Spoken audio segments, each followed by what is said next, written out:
விஷயம் வந்து இந்த ஊதிய பேச்சுவார்த்தையை வந்து தொழிலாளிகள் கூட என்ன நினைக்கிறாங்கன்னா, ஏதாவது சீக்கிரம் முடிச்சு விடுங்க அப்படின்னு. முடிக்கணும், கட்டாயம் முடிக்கணும்.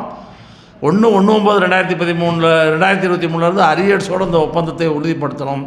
அதை விட முக்கியமானது, வரக்கூடிய 8வது ஊதிய ஒப்பந்தம் வருது. 8வது ஊதிய ஒப்பந்தத்தில் இப்போ நம்ம போன அதிமுக ஆட்சியில் சம்பள விகிதத்தை சீர்குலைத்து வைத்திருந்தார்கள். போன ஒப்பந்தத்தில் தான் இந்த பே மேட்ரிக்ஸ் மூலமாக சம்பள விகிதத்தை முறைப்படுத்தணும். இன்னும் கொஞ்சம் முறைப்படுத்த வேண்டி இருக்கிறது. இப்போ முறைப்படுத்தினா தான் அடுத்த ஒப்பந்தம் பே கமிஷன் வரும்போது அதனுடைய பலன் எல்லாமே வந்து ஒழுங்காக கிடைக்கும்.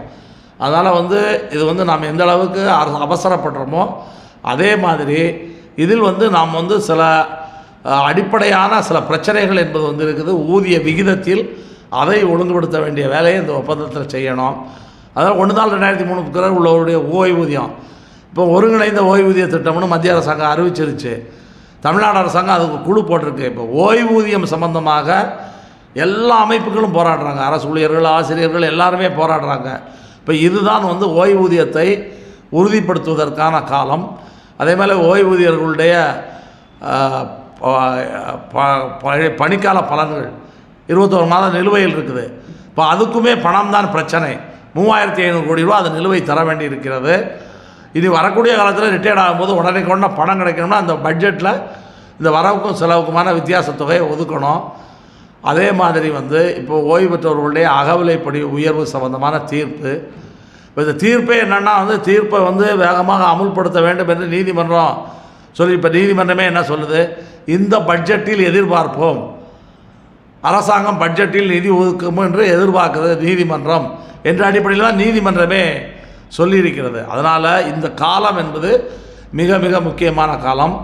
ஒரே ஒரு விஷயத்தை நம்ம தொழிலாளிகிட்ட சொல்ல முடியும், அதுக்கு மேலே தொழிலாளிகள் முடிவு பண்ணட்டும்.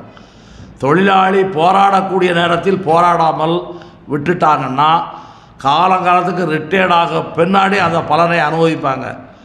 இன்றைக்கு ரிட்டையர்டான தொழிலாளிகளுடைய போராட்டத்தில் நம்ம கற்றுக்கொள்ள வேண்டிய விஷயம் அதுதான். நாம் சொன்ன காலத்திலலாம் எந்த தொழிலாளியும் கண்டுகொள்ளவில்லை. இன்றைக்கு பணி ஓய்வுக்கு பிறகு கஷ்டப்படுகிறார்கள். நாம் 2007 சொன்னோம், 2001 சொன்னோம், இந்த ஓய்வூதிய திட்டத்தில் உள்ள குறைபாடுகளையெல்லாம் சொன்னோம்.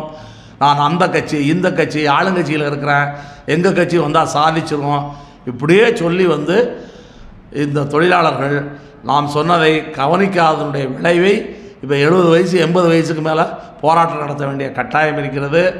அதனால் இப்போ இருக்கக்கூடிய தொழிலாளிகளுக்கு நம்ம சொல்வது இது முக்கியமான விஷயம். அது மாதிரி தொழிற்சங்கங்களுக்கும் நம்ம சொல்ல வேண்டியது என்னென்னா, தொழிற்சங்கங்களும் குழம்பி போயிருக்கிறாங்க. எந்த குழப்பமும் இல்லாமல் தொழிலாளி பிரச்சனையில் இந்த அரசாங்கத்தை நிர்பந்தித்து போக்குவரத்து கழகங்களை பாதுகாக்க வேண்டிய பிரச்சனை இருக்கிறது. பிரீமியம் பஸ் சர்வீஸ்னு விட போகிறான், மினி பஸ்ஸுன்னு விட போகிறான். ஒரு பக்கம் கழகங்களை அழிப்பதற்கான நடவடிக்கை, மறுபக்கம் தொழிலாளி பிரச்சனை தீராத நடவடிக்கை இருக்குது. இது எல்லாத்தையும் தீர்வு காணக்கூடிய அடிப்படையில் நாம் இந்த பேச்சுவார்த்தையை நடத்தலாம். அதை வலியுறுத்தி தான் 13ஆம் தேதி நம்ம இந்த ஆர்ப்பாட்டம் என்பதை வைத்திருக்கிறோம்.